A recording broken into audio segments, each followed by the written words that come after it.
Hi, it's Wednesday at noon, and so it is Writing Wednesday. I'm Janet Fitch, and I'm here to answer your questions about fiction writing.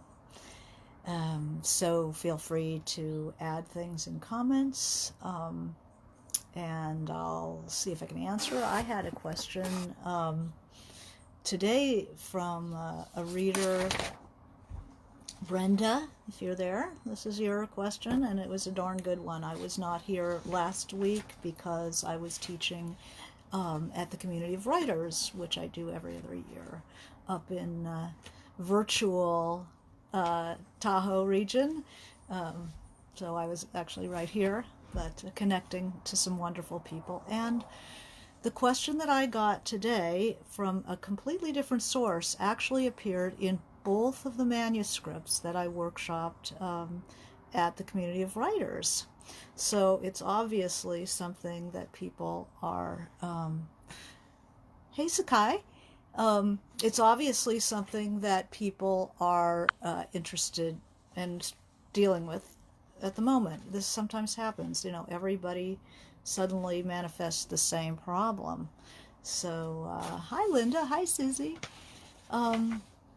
So here is the question from Brenda. She was concerned that I wasn't on last week with Writing Wednesday, but I was still doing my workshop. So here's the question. How do I improve my ability to reveal what my protagonist is thinking and feeling?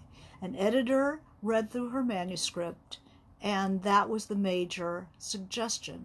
My main character is a bit closed off. Hi, Roberta. Hi, Toby. My character is a bit closed off and doesn't reveal much of herself to others for various reasons. But this editor said I need to let the reader in more. She thought the rest was good, but wanted to root around more for the main character and can't because she's feeling locked out of her interior. Do you have suggestions, exercises, examples?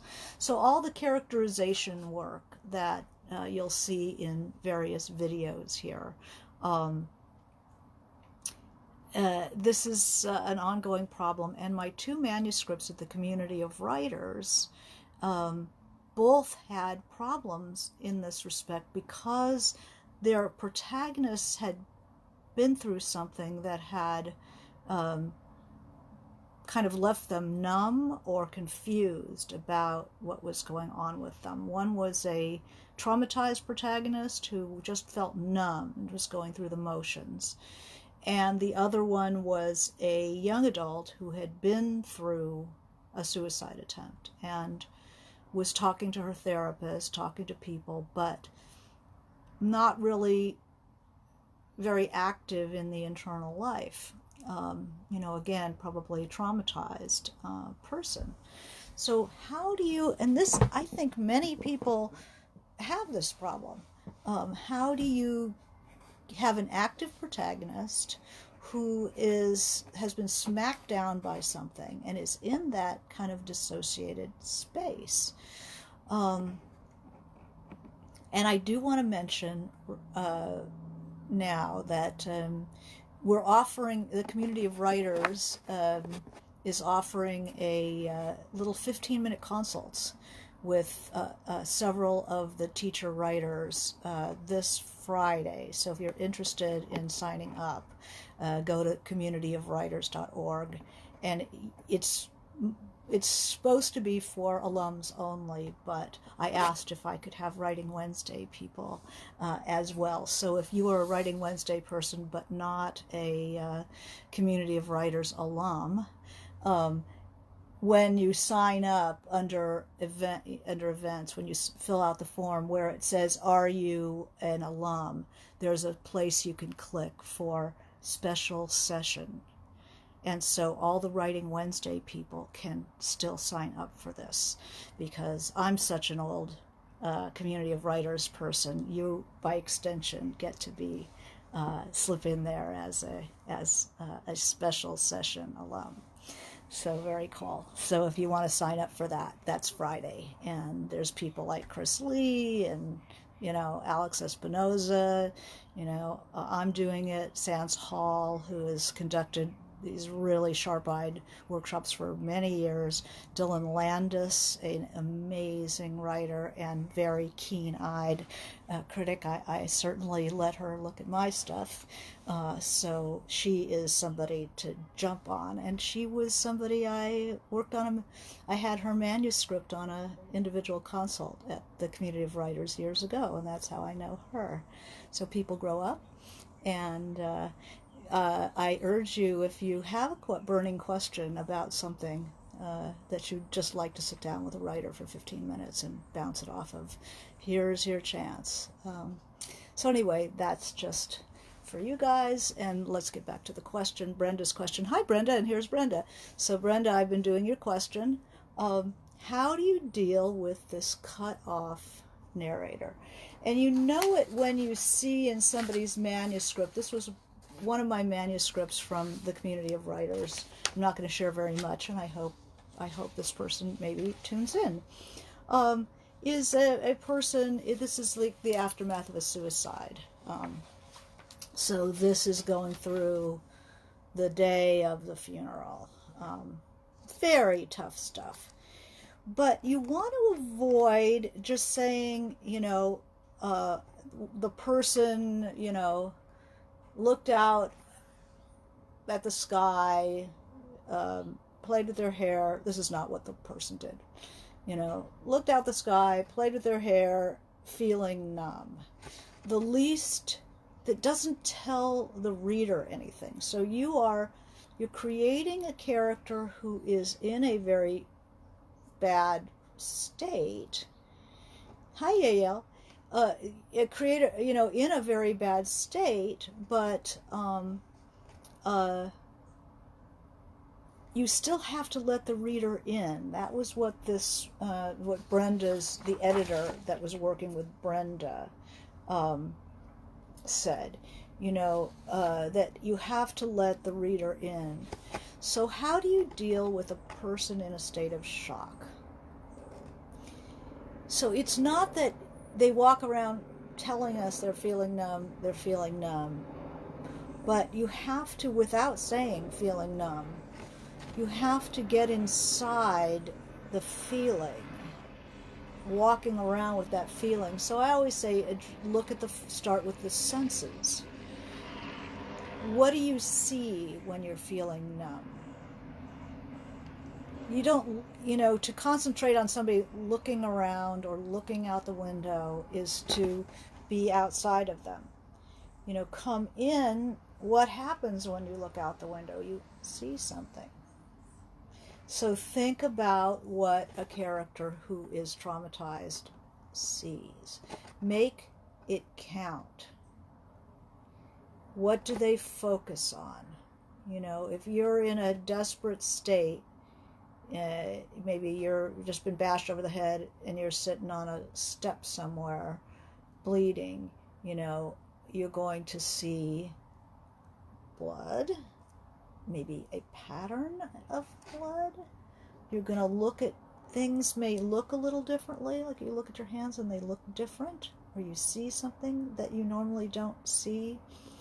You tend to pay attention to little tiny details. It's like you're popped out of the big picture when you're in that kind of a state. So you tend to be more up close. You notice the crack in the chair in front of you in the emergency room. You notice, some little tiny thing, a line of ants along the windowsill. These are visuals. Then there's sound. There can be that, when everything is kind of blurry, but you tell the reader everything is kind of blurry, and what you're doing is you're giving the reader a picture just that's blurry. And a reader cannot read very much of that. They're not going to stay with you all that long. So you have to, in the fullness of what the senses can do, what gives you the feeling of blurriness? Yeah, you know, if you're looking, Brenda says, if you're looking at the lawn, you see the dead patch of grass or dead blades. Yeah, you can see a pattern of, you know, of splotches of brown in the green lawn. And, you know, might have a, you know, sometimes you have kind of non sequitur thoughts when you are in that state. So you might have like a non sequitur thought, but the dog that used to pee on the lawn got hit by a car, you know. You know, allow random associations. That's a good way to represent.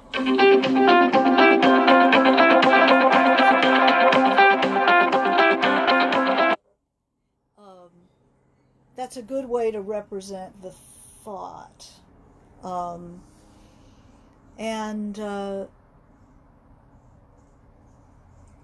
there's also so the senses. So we were talking about the blurriness. Sound is very dimensional. So if you're, say, in, you know, one of these traumatized states, you know, I mean, the sounds can be weird, like, you know, hearing underwater where you know they're talking but you can't really, and you can hear them but you can't really make out the distinction between syllables. You might be noticing a repetitive sound, like if you're in a waiting room and the fan makes this squeak every time it goes around. You might not have noticed it before. Or somebody's shoe has a squeak. These little, so small details. Taste is good. You know, you have this weird taste in your mouth. Don't just say a weird taste in your mouth, because of course the reader can't apprehend anything that's not specific. But it, you know, tasted like, you know, like copper. It tasted like, you know, mouth tasted like, you know, the dog had slept in it. Or how does your skin feel? You know, is it kind of annoyingly prickly? Are you cold? Are you sweaty? You know, so substitute, instead of these kind of words that stand for a vacuum, because the reader cannot picture a vacuum. You have to give them something concrete that they can picture, maybe, and even a good metaphor, you know, so that it is characterized. You know, we've said before, you know, that the reader doesn't read fiction for what happens. They read fiction for what the character's take on what happens is. So you need those internals. And often a character who is like the young adult book that that had been workshopped at the Community of Writers. This was a kid who had tried to commit suicide, failed. She's in therapy, and part of her is claiming she doesn't even know why she did it. So under that, there will be a layer of memory and opinion and event that we can see is part of the reason why, you know, it's clues as to the reason why, you know, this girl might be depressed or might be desperate, but the girl can't see it. So it's not the character saying, I'm depressed and my mother, you know, did this and that and she's really overbearing and I can't do anything right and blah, blah, blah, blah. But she can maybe like closing the door in the therapy session, you know, and be in a space that, you know, maybe there's no doors that get to be closed in her home, especially after suicide attempt. That you know, she, you know, how judged does she feel? How much is she tracking the outside world? You know, that's another thing that with a traumatized person, is that you think everybody's very kind of frozen inside, and I do this and I do this and now I get a glass of water and blah blah blah. But really, people who are in that state often are very detached from what's going on in the outside world, and the life is under the ice, you know. And you don't have to be in the here and now. In the psychological time of your piece, you can be under the ice, thinking of what Mary said that day, in 65, that was just the first time you saw that sucking black hole, that and now it's in every corner, see, and it can be very internal. Likely to be extremely internal. So think about that. Do we need to know all the characters' moves in the exterior world, or just enough to keep us in scene? The character can go in and then somebody speaks and we're pulled back out of the reverie. We're back in the world as it is. So and Ruthie says she's trying to find a balance. I'd once been accused of being too much in the character's head. Yeah. So it is a balance. You want to keep the senses going. You want to keep the exterior world going, but it should speak. There's a conversation between the internal and the external. The thoughts inside are usually triggered by something that happens in the exterior world. Your dialogue needs to have internals, so we understand the matrix out of which these utterances are coming.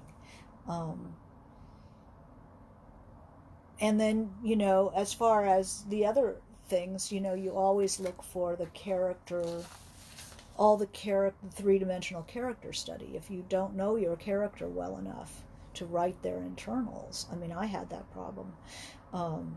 I always have that problem. I get to a point where I've run out of what I know about the character. And then I do that three-dimensional character study that we've been talking about. You can go back and see that video, or it's also in The Art of Dramatic Writing by Lagos Egri, where you think about your character physically, psychologically, and sociologically, so the more you know about them and their character makeup, have you thought about what they do in their spare time, what their favorite subject was, what their weakest subject was, what kind of childhood illnesses did they have, what was their family of origin, what were their religious beliefs, what were their amusements, political take, economics, what is your character, what are their attitude towards life? What is their kind of metabolic response to the world? Do they go, are they aggressive? Are they passive? Do they give up easily? Are they hesitant? Do they question themselves? Introvert, extrovert, all that stuff. That's very helpful. What else can I tell you about this issue? So you're always trying to keep your character mentally active. And the difficult thing, of course, is if they're shocked. Sometimes the activity level, it's hard for the writer to feel what is going on with that character. But it's very important that you keep them active, because this is the reader is waiting to see what's going on. If all you can hear is the thunder of people's feet and the bright-faced nurses, and who seem very distant when you're in a difficult state, or the shrink is asking all the wrong questions. There's a wonderful opener in Didion's Played as It Lays that I'm sure you've heard me quote, where just nothing applies. Every question is beside the point. So then the question obviously is, what is the point? And then the character says what the point is. What is what matters. So that's how you sink more deeply into the character. You ask yourself questions. You limit the kind of superficial back and forth of dialogue, and try to have people say something meaningful, compressed, meaningful conflict, and then tell the reader what's going on inside of them. What else can I tell you about characterization?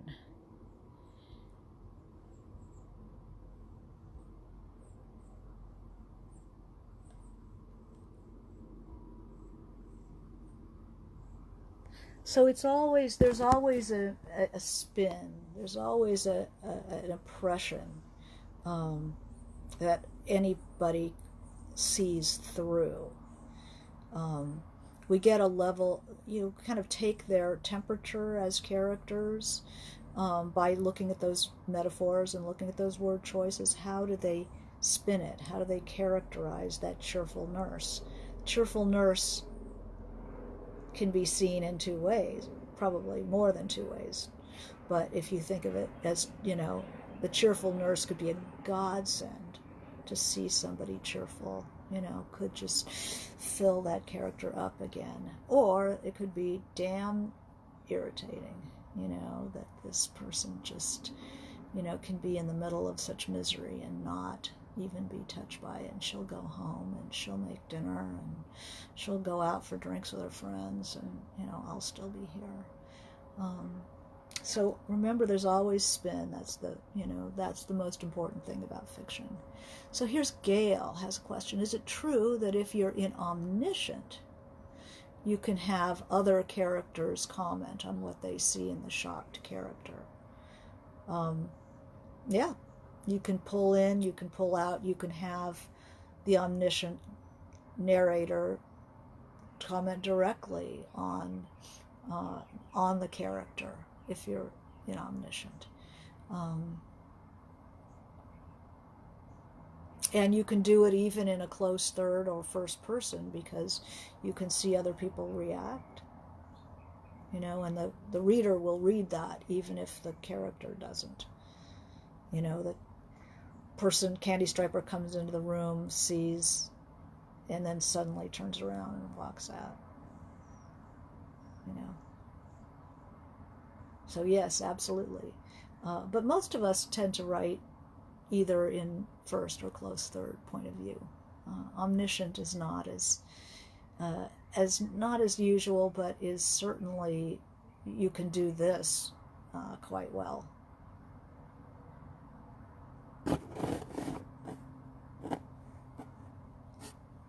What else can I tell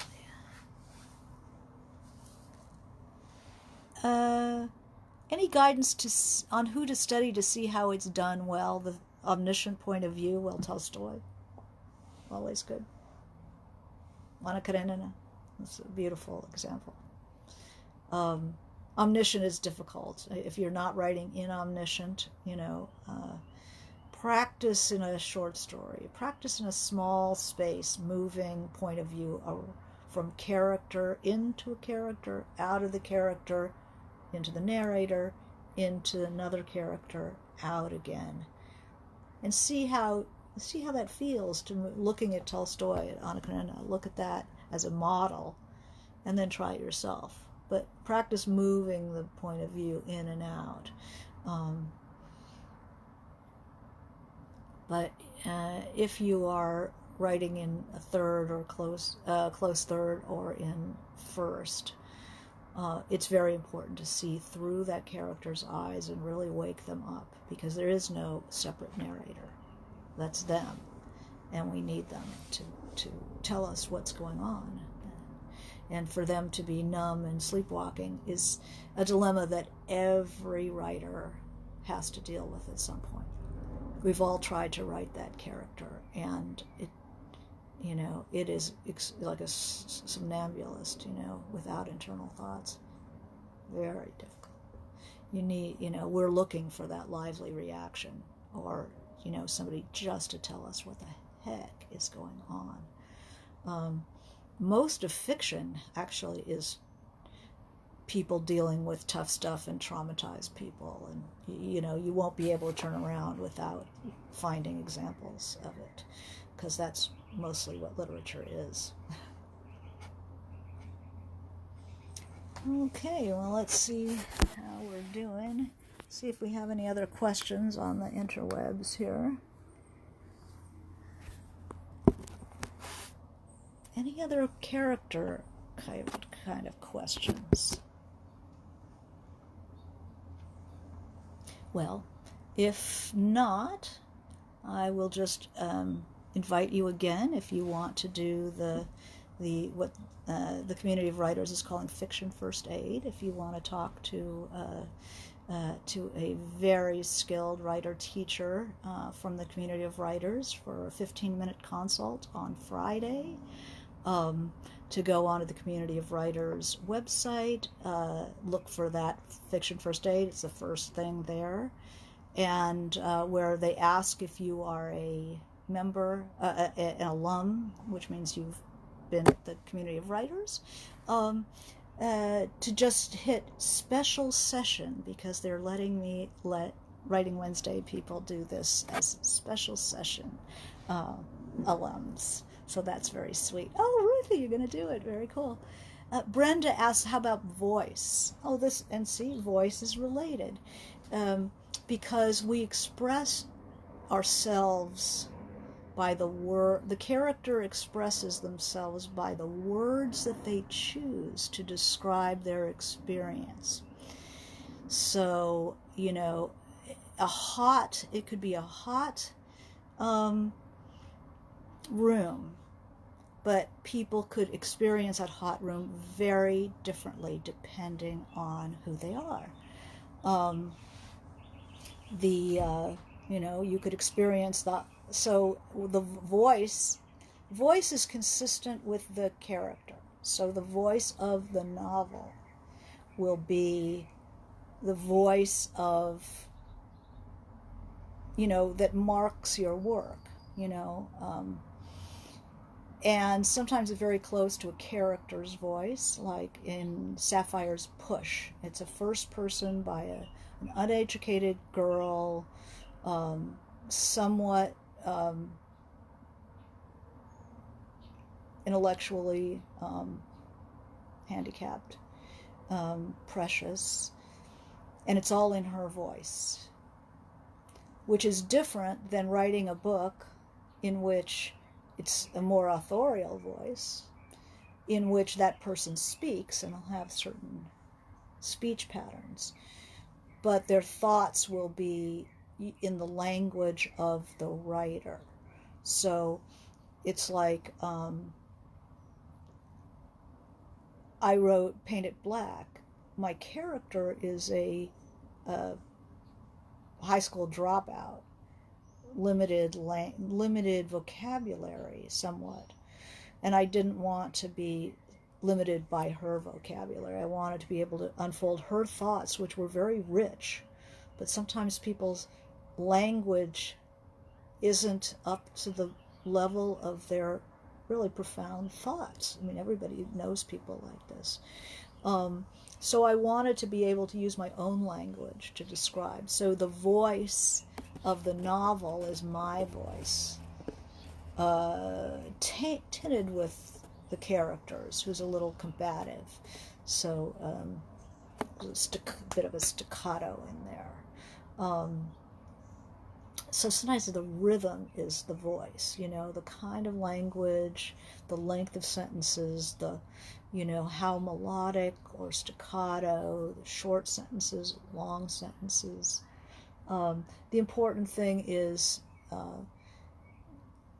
once you get the voice of your book, you've got your book.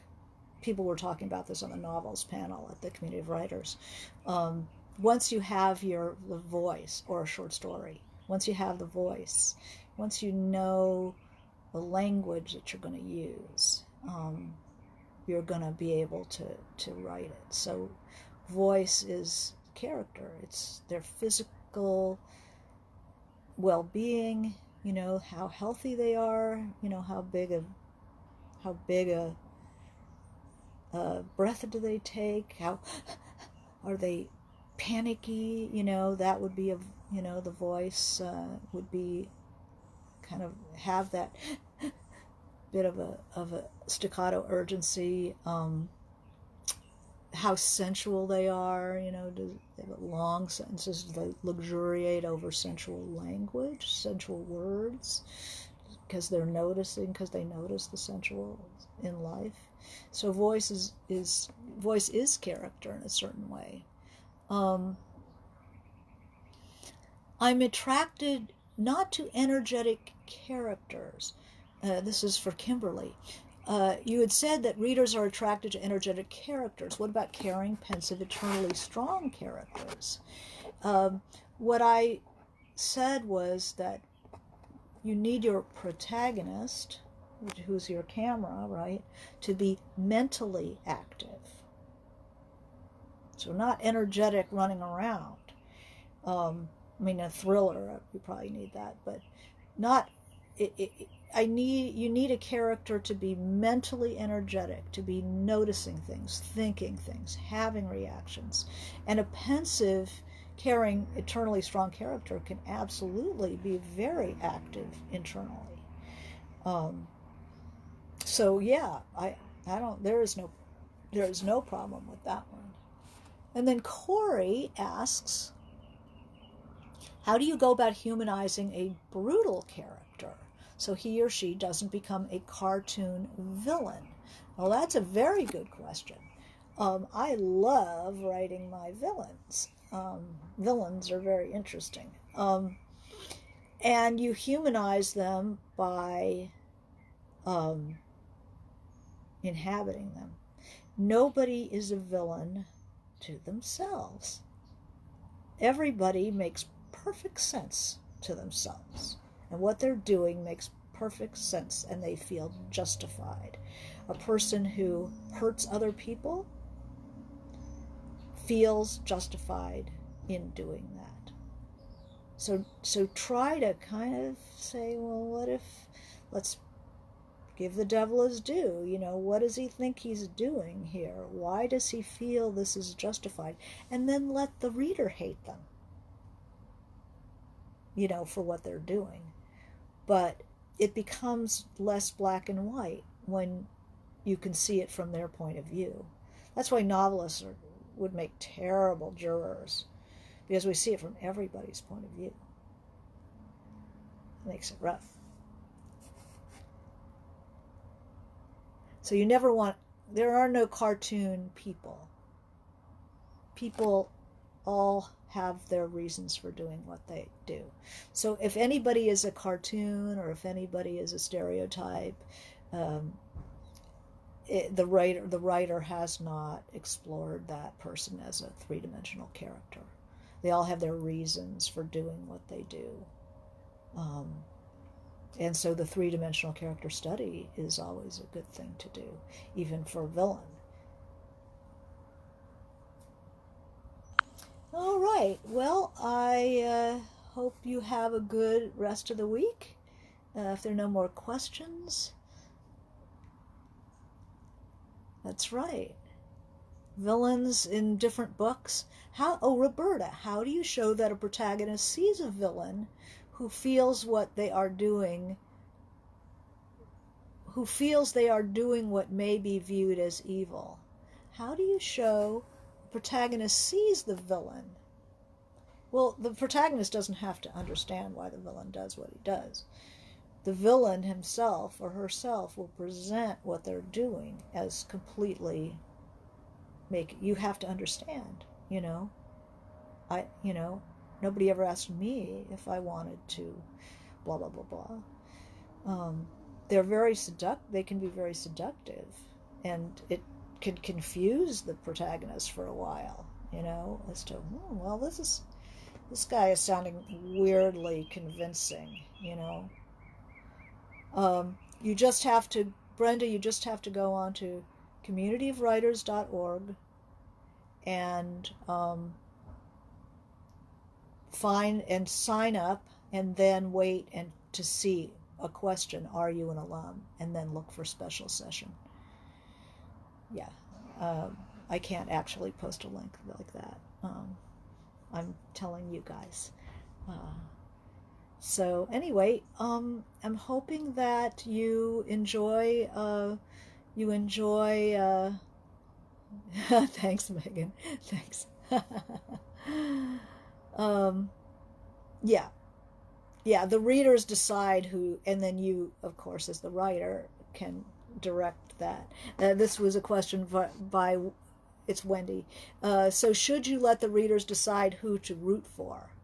Yes. I have a story of two sisters where my readers are torn. Oh, that's interesting. Some like one, some like the other. That's very interesting. You'll know who your protagonist is, your point of view character, because ultimately the solution or the conclusion of the book will center on one of the sisters. So you'll know that that's actually the heroine. You know, it's very difficult to resolve a story that has two protagonists. Eventually we figure out which one of them is the protagonist. So Linda says, I think I read too many villains. The villain who takes care of her mom or her animals, I see through that. Yeah. Yeah. Yeah, it's tricky. People get very wise to these nice villains. But that's good. It's the unreliable narrator.